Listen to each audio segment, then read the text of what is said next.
Good afternoon and welcome to our webinar today, Partnering with Foundations in Economic Development. My name is Tim Hines and I'm the Executive Director for UEDA, and I'll be serving as your MC for today's webinar. Before we begin, I do have a couple housekeeping items. If you have a question, please use the questions feature located in the right-hand column. We'll have an opportunity to answer those questions at the end of our presentation with our speakers today. If for some reason you're having any technical difficulties, you can use the chat feature that's also located in the bottom of the right-hand column. And everyone will be on mute today except for our presenters throughout today's webinar. Today's webinar is being recorded and it will be available on the UEDA YouTube channel within the next few days. So before we begin, and I introduce our speakers, I would like to start with just a brief overview of UEDA. The University Economic Development Association was established in 1976 and is North America's membership organization that brings together public and private higher education, private sector, public agencies, and community economic development stakeholders, all together in economic development.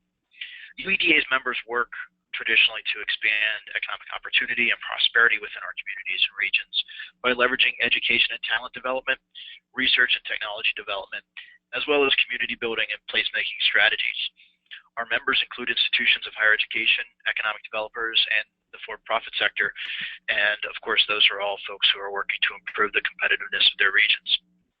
Now, through news and information, public policy, educational programming, and best practice sharing, typical association benefits, the UEDA works to expand economic opportunity within our communities by leveraging research, community and campus planning, talent development, and technology commercialization. And UEDA is driving some exciting new initiatives, and I'd just like to share a few of those with you today. Recently we released a publication entitled The Higher Education Engagement in Economic Development, Foundations for Strategy and Practice. It's a long title. We just call it the Foundations document. And that defines the roles of institutions of higher education within economic development. It was produced in support of higher education institutions by both UEDA and the Association for Public Land-Grant Universities, APLU. Now, this foundation's publication is meant to inspire institutions to reinvent the relevant college or university for the 21st century and to really think more comprehensively about how economic development and engagement activities connect to each other and to an institution's core mission activities. I encourage you to check it out. You can check it out at our website, which is located at the bottom of the screen. Now, in conjunction with this effort, we will be launching, and actually have launched, the Journal of Economic Development in Higher Education. We released our first issue last month, actually, and we're looking for authors for articles for the next volume. So if you are interested in participating, please feel free to check out our website for more information there. And we've also been investing in a CRM system, which is helping to build a foundation for our online presence. We have great ideas in store for this tool that will enhance member engagement and drive collaboration online. We're looking forward to that.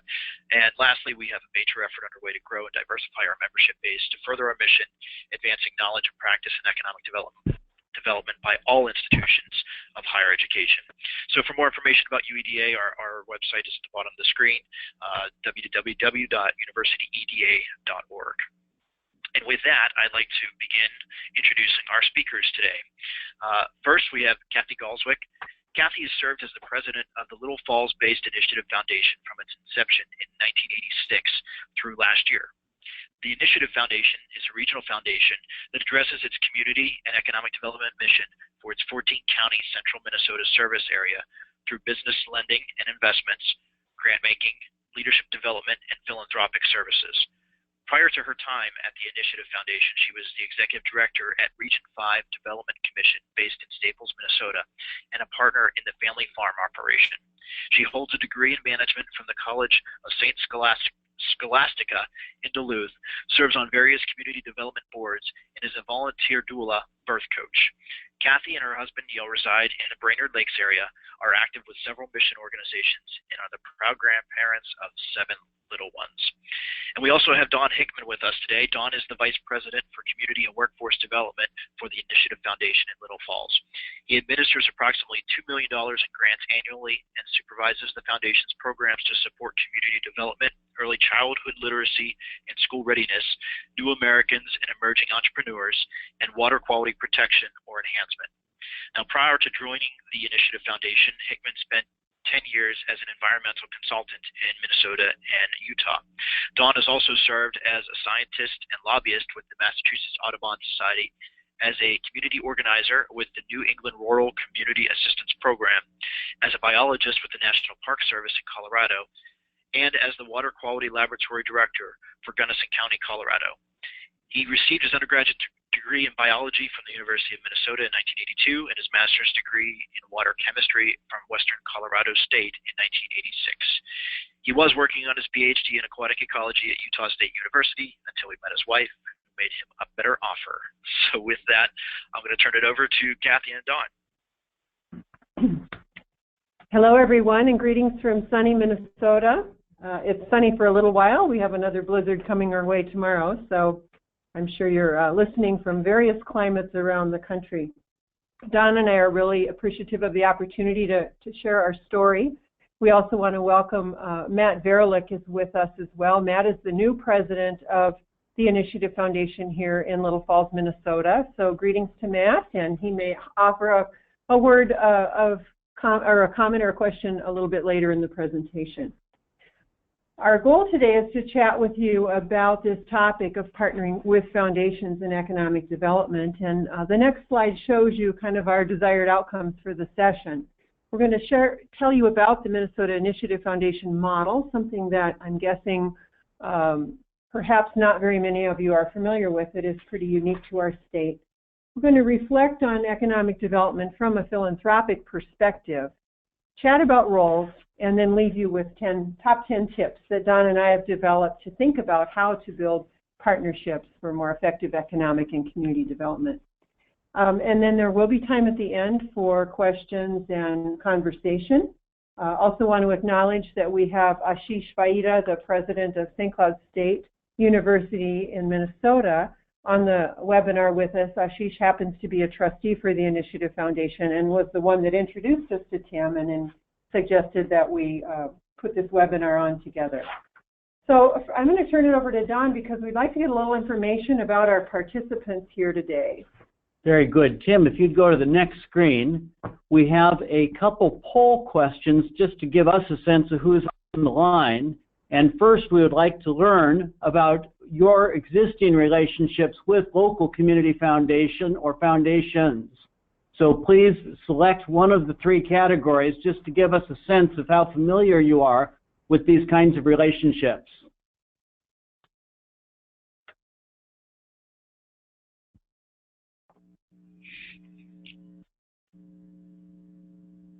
Okay, nearly everyone has voted. I'm going to close the poll in 5, 4, 3, 2, 1.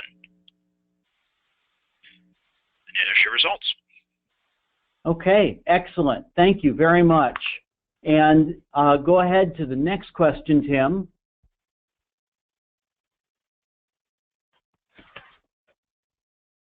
Whoops. Did we miss a question there?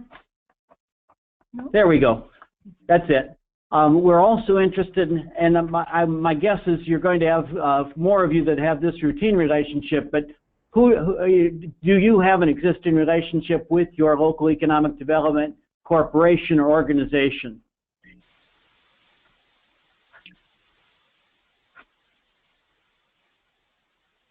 And I'm going to close the poll in 5, 4, 3, 2, 1. That's about what we would have guessed. Very good. Well, then hopefully we can offer some fresh insights. I'll turn it back to Kathy to talk a bit more about who we are and how we do our work. So thank you very much. It's helpful to see that about 3/4 of you then are working closely with your economic development organizations on a regular basis. About half of you are working with your community foundations occasionally. And so there clearly might be an opportunity here to strengthen partnerships with the philanthropic community as foundations become more engaged in economic development. Back to the Initiative Foundations. As Tim mentioned when he was sharing my bio, I had the pleasure of being involved in the planning and launch of the 6th Minnesota Initiative Foundations back in 1986. And I always say right here, I was 12 at the time. It really was a story of helping the state move from a place of despair to hope. In the mid-'80s, across rural America, we were dealing with double-digit unemployment, double-digit poverty rates, and a real need to figure out how to diversify our economy so that we could renew that sense of hope in a future for especially in our rural communities. And Minnesota was no different in that we were also in a desperate situation. We had farmers and bankers committing suicide, and people were really struggling. Personally, my husband and I were involved with a family farm and experiencing that same kind of stress, trying to figure out how to really bring about a positive change. And at that time, I happened to be at the Regional Commission, and we were invited to be part of a planning process with the McKnight Foundation, where they came out to Greater Minnesota and initiated a conversation with many, many people to understand what is it going to take to rebuild the state, to diversify the economy, how can we best invest in all of that. Fast forward 2 years, and the 6 initiative foundations then were actually incorporated in 1986. Each one is a separate community foundation by IRS charter, with our own boards, our own staff, our own offices, and our own programs. We share a common history, and we do some work together, but the core mission is to strengthen regional economies and communities. This model is unique to Minnesota. We're not aware of any other state in the country that is covered entirely, except for our 7-county Minneapolis-St. Paul metro area, by one of the 6 regional foundations. So what does this have to do with economic development, you might ask? And the next slide gives you a little bit of a graphic about the picture of our state. So you can go ahead and change the slide. There we go, Tim. When we asked people in the mid-'80s what was needed, their primary response was economic development. And that was not something foundations did at the time. It was not done because it wasn't deemed as a charitable activity. Thankfully, the McKnight Foundation, which is a family foundation, the wealth of William McKnight, one of the founders of 3M, was willing to do the hard work to ask the tough questions. As people were saying, you know, the arts are important and the human service projects are good, but if we don't have a roof over our head and food to eat and a living wage job, nothing else matters. And the way you strengthen rural communities is by starting and expanding small businesses. And the huge barrier to that was access to capital. And so McKnight went to bat for the initiative foundations and was willing to help us develop economic development as a core activity and a core part of our mission. In fact, we actually got an IRS ruling that allows us to do business lending as a charitable activity, and as far as we know, we're the only foundations in the country that have that ruling. So we were doing economic development from the beginning. 3 of the 6 of us are CDFI, Certified Development Financing Institutions, or Community Development Financing Institutions through the U.S. Treasury Department. And all of us are gap lenders. In other words, we're working with local banks to help companies start up and expand where there is a credit issue or a risk issue where the bank can't do the whole deal. And nowadays, a lot more foundations are getting involved in this kind of work, and we'll talk about that a little bit more as we go through our conversation. But we wanted to give you that context and also let you know that a big piece of our work has been as well to address barriers to economic development, which has led us to a hearty early childhood initiative, some deep work in workforce development. From time to time, we're involved in looking at issues such as workforce housing and so forth along the way. So that's a brief rundown of the history of the creation of the 6 initiative foundations, our shared mission around community and economic development, and why that came about. And now I'll just share a little bit in the next slide about some of the principles that drive our work. First of all, just like McKnight came out to ask local people what they should do, we do the same thing. We are really, core to our work is that local people are the key resource. They know the problems, they're going to have the best ideas for solutions, and they're ultimately going to be the ones to do the work.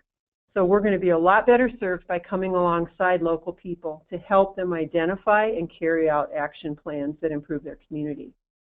we tend to this important principle that all voices need to be at the table, and we pay attention to that and encourage our community leaders or whatever types of groups we're convening to take time out to take a look at who's missing and get that representation at the table.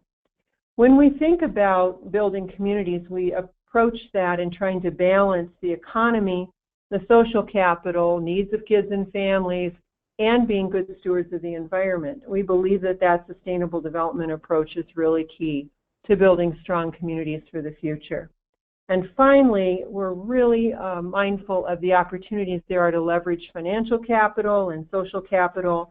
And there are so many ways that we can bring partners to the table and with a little bit of money get a whole lot done. And that's really been some of the magic or the secret sauce of the Initiative Foundations all along is that role of facilitating and bringing people together to create something much bigger and that has a greater impact than what they could do on their own. The next slide shows you kind of the framework, I guess you could say, for the strategic priorities of the Initiative Foundation and how we integrate our community, philanthropy, and economy. Tim, you'll need to click through a couple more clicks to bring up some of that subtext there, and just might as well bring it all up. We really look at three pillars of our work: strengthening communities, building the economy, and strengthening philanthropy, giving people many opportunities to give back to their community in ways that matter to them. All 6 Initiative Foundations invest in programs that build the capacity and strengthen community leadership. And those programs usually include 4 components: training, technical assistance, resource referral, and grants. We do this in our community development work and the Healthy Lakes and Rivers work that Don leads, and our early childhood work, our nonprofit capacity building work. That same framework is present. That really has become our theory of change, if you will, for how we approach building the capacity of people to improve their communities. We make grants to not-for-profit entities and other eligible partners like units of government, higher ed institutions, and others from time to time to address our priorities. Our grant priorities change over time according to the needs and opportunities of the region, but grants, actual gifts of cash, are a key part of the work of most foundations and certainly the 6 Initiative Foundation. We make loans and investments to help businesses start and expand, as I mentioned. That's a really unique piece for the 6 Initiative Foundations, and we'll talk about that a little bit more down the road.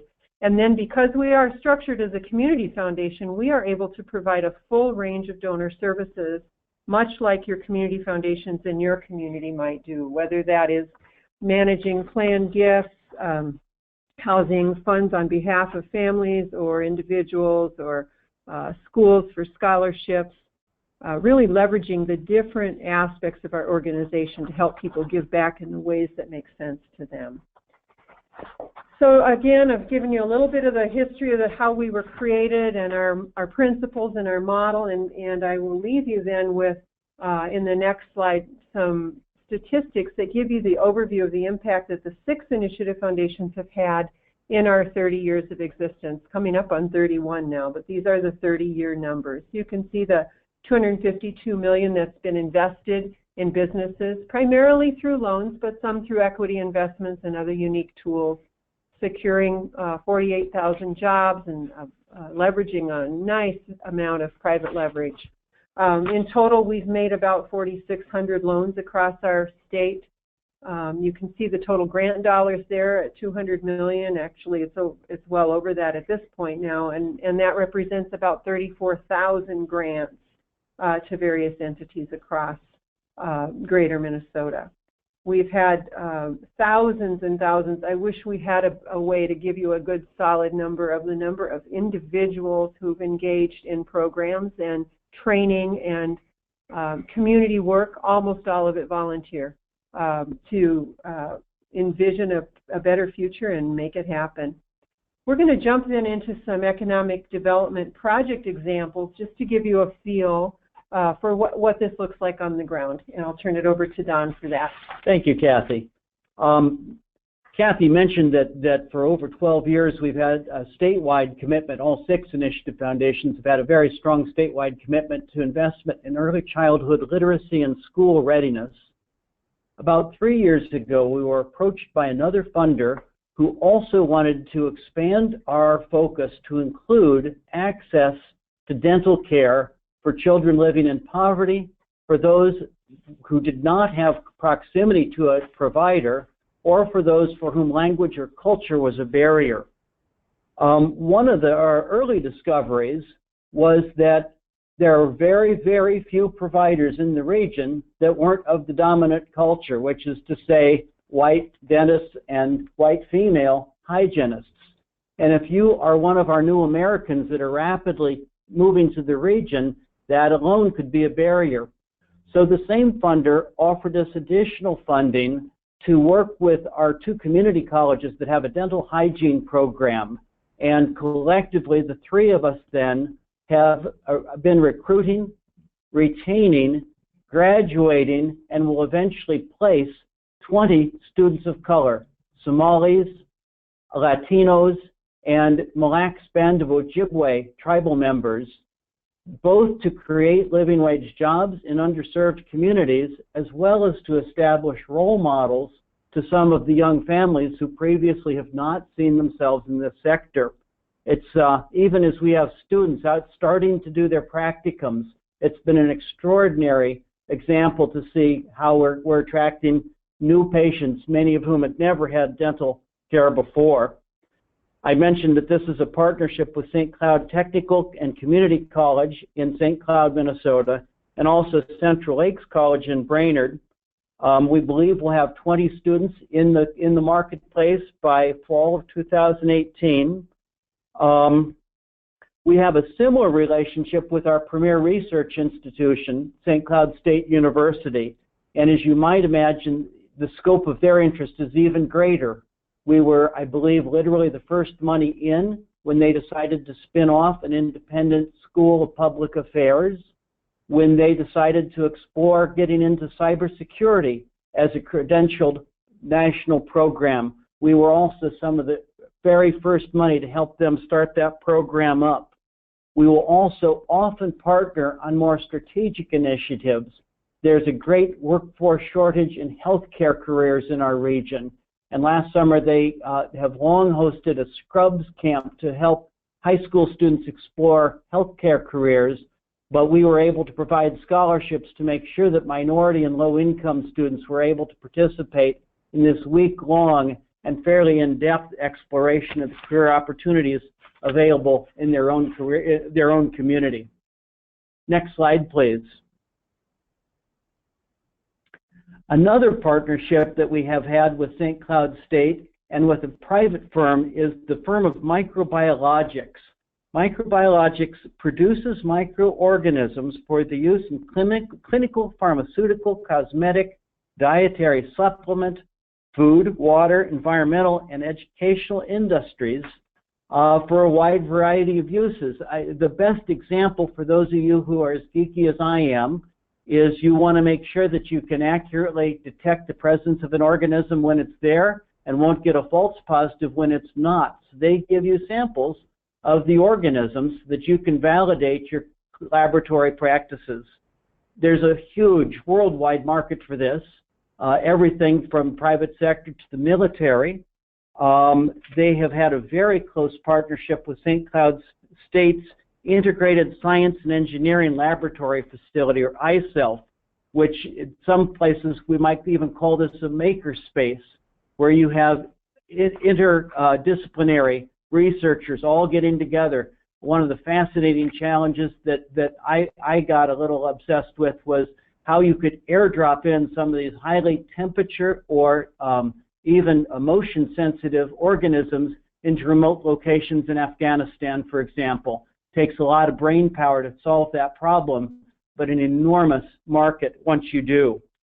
It's another real attraction for us is, as you might imagine, every job there is a quality, meaning quality or high-paying job, high pay, high demand. At the moment, they have 110 employees. They're always expanding. We began with a $375,000 gap loan plus an additional $30,000 in equity, and we'd be glad to be at the table with them yet again. They've also partnered with the Greater St. Cloud Development Corporation, our local economic development partner for that marketplace. And again, they're probably our poster child for creating and expanding living wage jobs. A great example of an organization that almost their only limiting factor is skilled workforce. Next slide, please. Agua Gorde is a cooperative of Latino farmers in one of our rural communities, and I probably have said the previous two examples were my favorite projects, but surely this one's my favorite project. Long Prairie is almost prototypical rural community for our region. A lot of production in meat processing in particular. If you looked at the demographics until a decade ago, it was rapidly aging and declining in population. About a decade ago, to keep up with demand for the meat processing, one of the local firms began importing or employing immigrants, mostly from Mexico. As that community found quality jobs and a welcoming community, more and more have come until beginning about 6 years ago, the entering kindergarten class has been majority Spanish-speaking in the home. Change isn't always easy. There's unquestionably been some racial tensions, but one of our roles has been to help remind the community, were it not for these newcomers and these young families, the high school likely would have closed, that many teachers would have been laid off, and that the majority of new business startups on Main Street now do service the Latino community. So it's been a really vital re-injection of energy into the community. The Agua Gorde story is were a cooperative of tenant farmers. We entered into a partnership with the Latino Economic Development Corporation, loaned them $250,000 to do micro-lending to the cooperative. These guys can become equity farmers rather than tenant farmers. One of the benefits to us is all of a sudden we've established a 1 degree removed trust relationship with these farmers. My dream is within a very short period of time we'll be investing in value-added agriculture there so we can create even more jobs in a rural community. Back to you, Kathy. Okay. Next slide, please.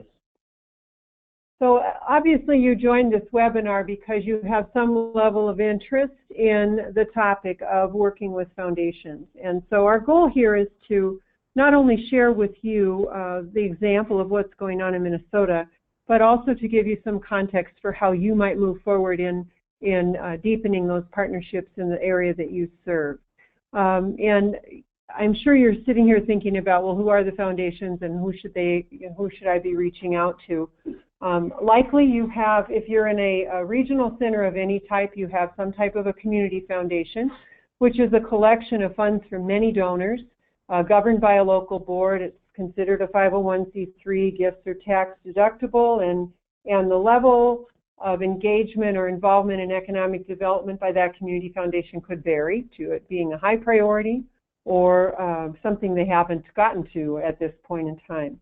You may also have private foundations, whether those come out of family wealth or large corporations that have a corpus of funds and are making grants and possibly operating programs off the corpus of that and serve some part of your service area. You may have family foundations that are doing the same thing, or that have funds that are deposited in a community foundation, either in your community or elsewhere, but are targeted for your area. You may have corporate giving programs that are alive and well in your own community that would be important to track on. And you likely have utilities and power suppliers that have robust giving programs and often are the first ones to think about economic development. So those are some of the categories or types of foundations or giving programs that you might want to be tracking on. I wanted to just take a moment and talk about impact investing. This grid is actually a graphic that comes from the Heron Foundation. The key message for you is to let you know that in the field of philanthropy, there is a lot of conversation going on about how assets are being deployed directly toward the mission. Our practice in the field for many years has been that endowment or that corpus of assets has tended to be invested in very traditional ways. And now questions are being asked about, well, is that really necessary, or couldn't we look to deploy those closer to home or more directly in line with the things that we believe are important and the changes that we want to bring about? There are lots of challenges around this in terms of deal flow and regulation, capacity of the foundation staff to make all this go, and so forth. But there's also a lot of buzz in the field right now, and a lot of resources and conversations and partnerships being formed. This graphic just shows you the range of ways that foundations might write checks, from a straight-up grant to an equity investment or a loan, all the way through to different kinds of both below and market rate investments. In the field of philanthropy, a mission-related investment typically is a market rate financial return, but also looking to have a positive impact on some sort of programmatic goal. And a program-related investment is often below market rate. Sometimes that comes out of the 5% payout requirement that private foundations are required to follow. And they're looking for programmatic objectives as well as some modest financial returns. So I wanted that to be on your radar as you're in conversations with your local foundations. You might be wanting to ask, are you thinking about mission-related or program-related investments? Because as you can imagine, there's a nice intersection there with economic development type activity as we think about starting and expanding businesses. Obviously, if a foundation is going to loan money to somebody, they need to know there's a source of repayment, pretty basic. And certainly business development is an area where that might exist. Housing is another area where that might exist. So, okay, we're going to jump briefly into roles and comment a little bit about the potential roles of economic development, higher ed, and foundations, and then move to our top 10 tips. We want to be sure and leave you some time for some questions and conversation along the way. So first of all, this is pretty obvious. I'll be very brief here. Critical roles of economic development organizations in your community, your county, your region. They're advocates for local business. They've got their ear to the ground, both how to expand and attract business to grow good jobs in the community. They often are thinking about strategies for doing that based on perhaps what kind of sectors you have, what kind of employment base you have, maybe kind of an asset-based community development approach.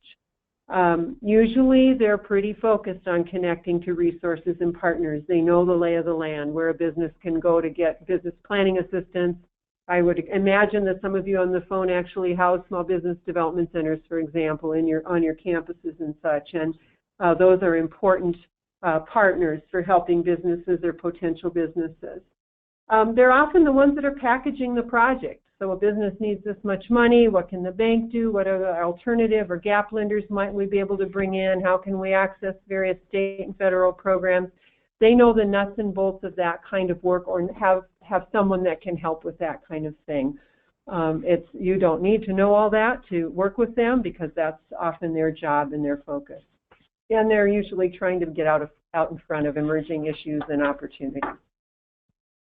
The next slide just comments briefly on critical roles of higher ed, and I'm sure if you all were on mic, you'd have many others to add, but we'll invite Don to make a few comments. Yeah, I would call out that the current and the previous president of St. Cloud State University is rather famous in the community for calling on businesses of all types and asking bluntly, are we meeting your needs? Where do you see your business going, and what could we do better? And I totally appreciative that higher ed is not built, designed, and flexible enough to be highly entrepreneurial. But boy, that positive feedback loop of continually checking with the community has really helped burnish the image of the institution as a key partner in economic development in St. Cloud. I think we can keep going there. Next slide. The next slide then is just, and we've touched on some of this as well with regard to roles for foundations. And obviously the grant making, as I mentioned, often foundations are conveners around emerging issues in a community, helping to raise awareness about things, sometimes a trainer or capacity builder, and hopefully more and more are going to be in a situation where they can actually become an investor, whether that's directly to businesses or to other entities like CDFIs that you might have in your community that could help your businesses start and expand, or your housing organizations build additional housing.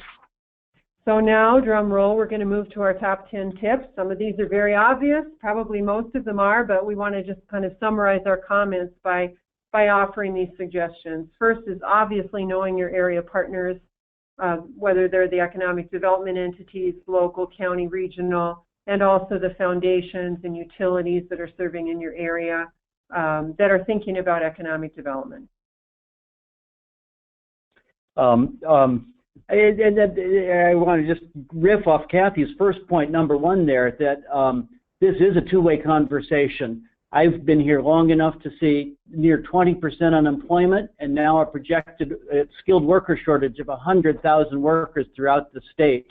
And I don't always have enough connection to the trenches to know that's happening now. So having wise advisors from the state demographer to my higher education partners help me make sure that I'm on the right page and tracking the right trends absolutely informs what our grant priorities and strategies are. Which leads to number two, identify our shared goals. There's an old saying in philanthropic circles that you know one foundation, you know one foundation. We all have different grant priorities, grant cycles, deadlines, average grant sizes, who we do like to partner with and who we have not yet established a relationship with. You're very wise to figure out who your partner should be and get to know them personally before you have an urgent need or opportunity. I would love to learn from you. I am always open to new data, new trends, new partners, and I can give you very frank and informal feedback as to what is a good fit for us and what isn't. And again, your guidance can help set or evolve our priorities for a coming year, even if I'm not able to help you today. There's absolutely no rule against that socialization, if you will, in advance of an urgent need or opportunity.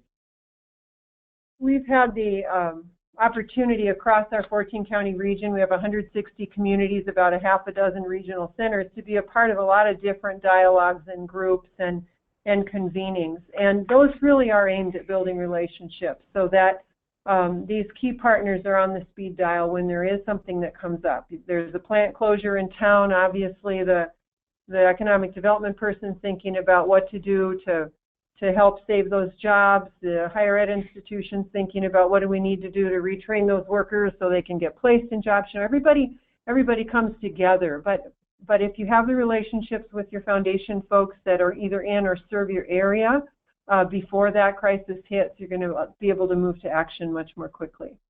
Great. I already referenced tracking the trends, which I suspect is something most of you are very good at.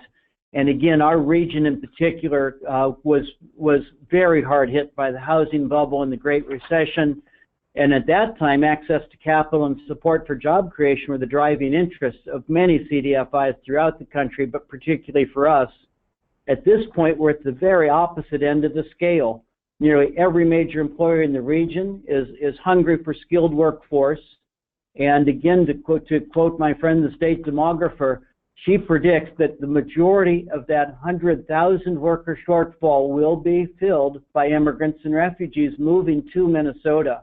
And so all of a sudden, all of us, historically we've been a very homogeneous region, all of us are on a track of trying to become more culturally agile, sensitive to the needs of different ethnicities and languages, and even those directly associated with those escaping war-torn areas.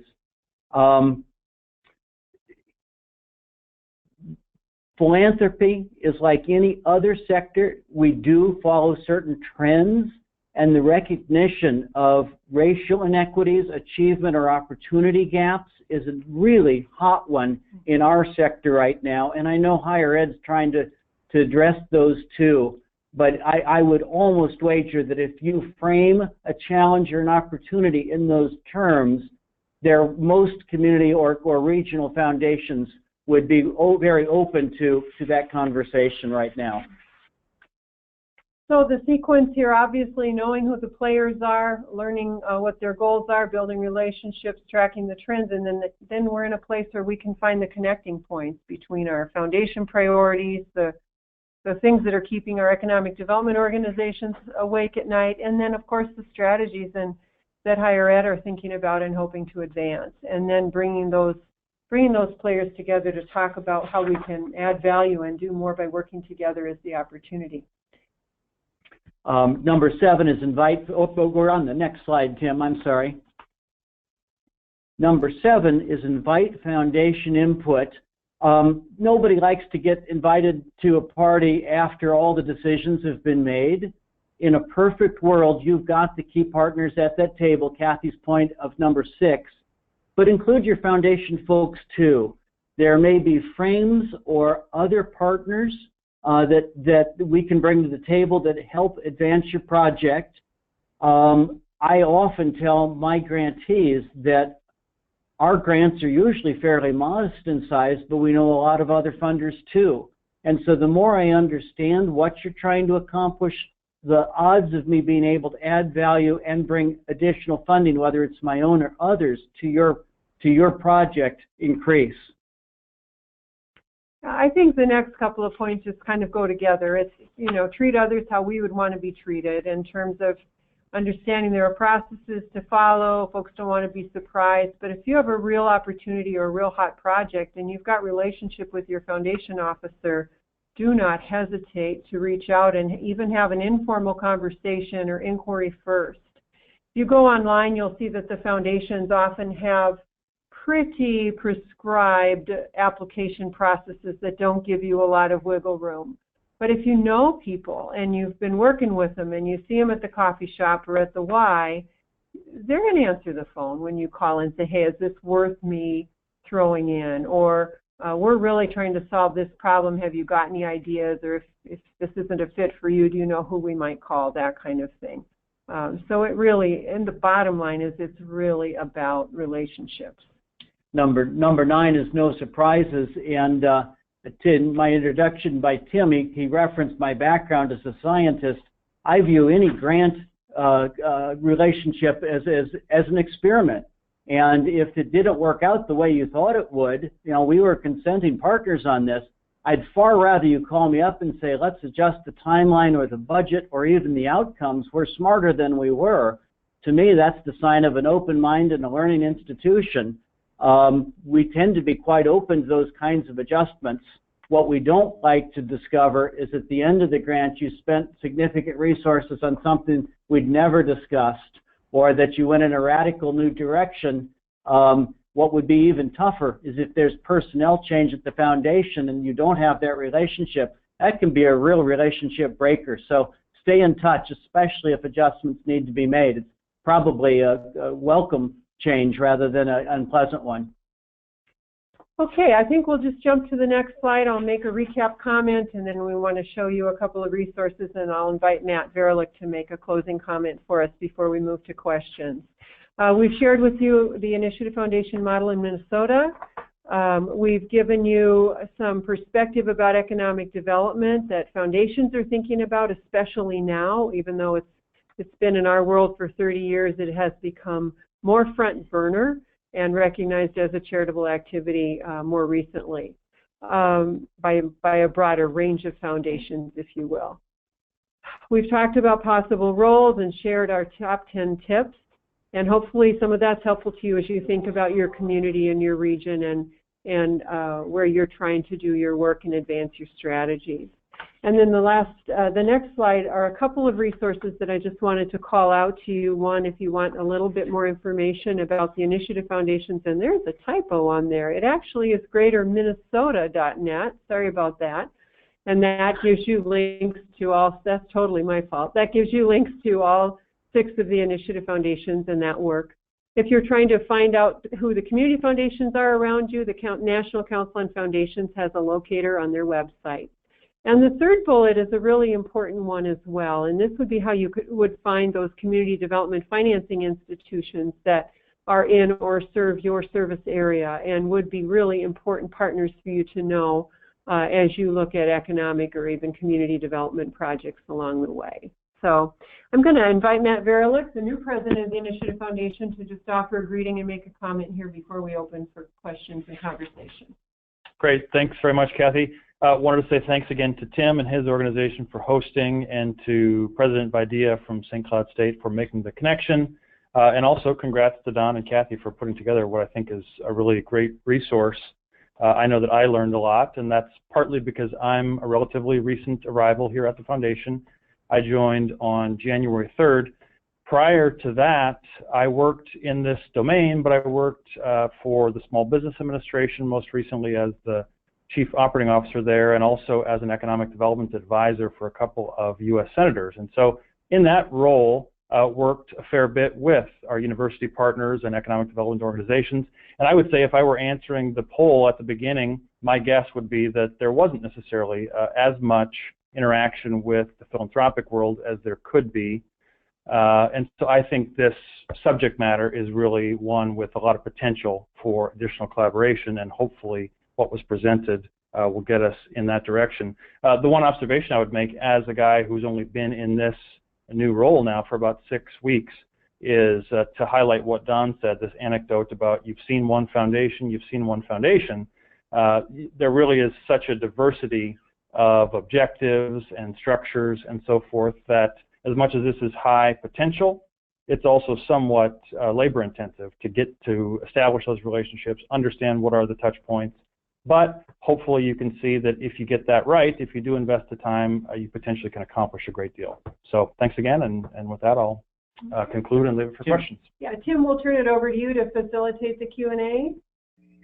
Great, sounds good. Yeah, just a reminder to everyone that is on the webinar that if you do have a question for Matt, Kathy, and Dawn, please use the questions feature that is located in the right column, and that will come right to me, and I'll answer your question to the group. So first, Minnesota has a unique and comprehensive model, but where would a community start if we don't have a partner like McKnight and a structure like the Initiative Foundations? That's true. Minnesota has been really blessed with the opportunities that McKnight has invested, and McKnight is still funding us to this day. They now make up about 15% of our total budget as opposed to 99.9% back when we began. But it was that flexible money up front that really helped the foundations across Minnesota get going. I think where you start is find out who the players are in the area that you serve, whether they're community foundations or private or corporate giving programs. Take advantage of the buzz that's in the field right now about economic development. And I referenced briefly that economic development is deemed a charitable activity now or has been by the IRS, but it's been tested quite a bit. And one of the findings in the IRS testing is that simply job creation in and of itself is not tried and true charitable purpose. But building the skills of workers to earn higher wages is what really brings about that charitable purpose. And it strikes me that you all are in a great position there to be key partners in that as well. Kathy, if I may, the other conditions that can justify a charitable action is when you're working in areas of concentrated poverty or in historically underserved populations. So in cases like in our region where we are suddenly becoming a far richer and more diverse community, we are working in areas that we had previously not. Good. And this person says, I know who my community foundation is, but we don't have a relationship. And how would you recommend that they start? What kind of senior leadership buy-in do you need, primarily from a higher ed institution, or what buy-in would you recommend? I think it would be wonderful if you could get the senior leadership, the president of your institution, to reach out to the senior leadership at the foundation and at least make an introduction and begin a conversation about how we might work together. I can't imagine they wouldn't agree. The Community Foundation wouldn't agree to a meeting like that. But then walk in with some background, you know, understand what their priorities are, what the hot topics are that they're thinking about, and maybe have a couple of ideas up your sleeve about how partnership could benefit both entities. I might just chime in too that, you know, there are some foundations that maybe are more out and about in their communities than others. Those that aren't out and about so much may have a set of regular grants that they give every year and maybe not a lot of flexibility to do new and different things. We happen to be one that we do engage a lot, going to Rotary meetings and just being all over the place as much as we can. Those might be the most ripe foundations for partnership too, because they're probably out on the street looking for opportunities to partner. So rather than try to crack the hardest nut, you might just want to instead, to torture the analogy, to go for the lower hanging fruit. Good. How do you advocate for, publicize, and communicate the value of such collaborations to stakeholders, especially legislators?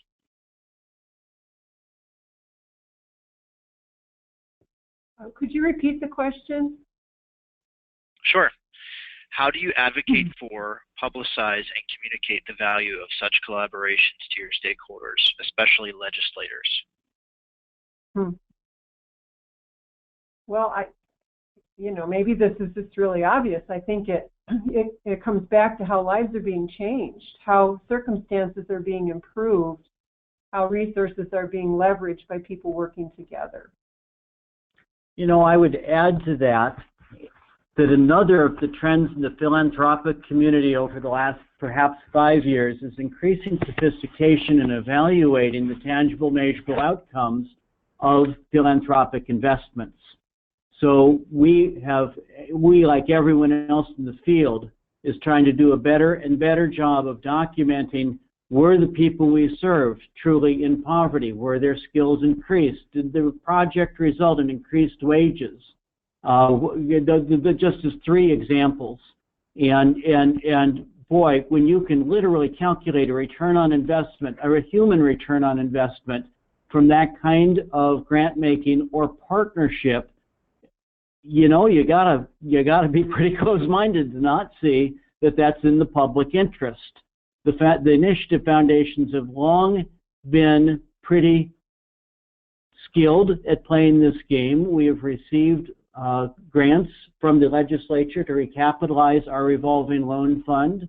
We partner with the U.S. Department of Agriculture, Rural Community Development Initiative, to support work in rural low-income communities. But all of those partners increasingly have the same standard of show us what the return was, but as long as that's baked into your, if you will, experimental design, I think it's pretty easy to advocate for this kind of partnership.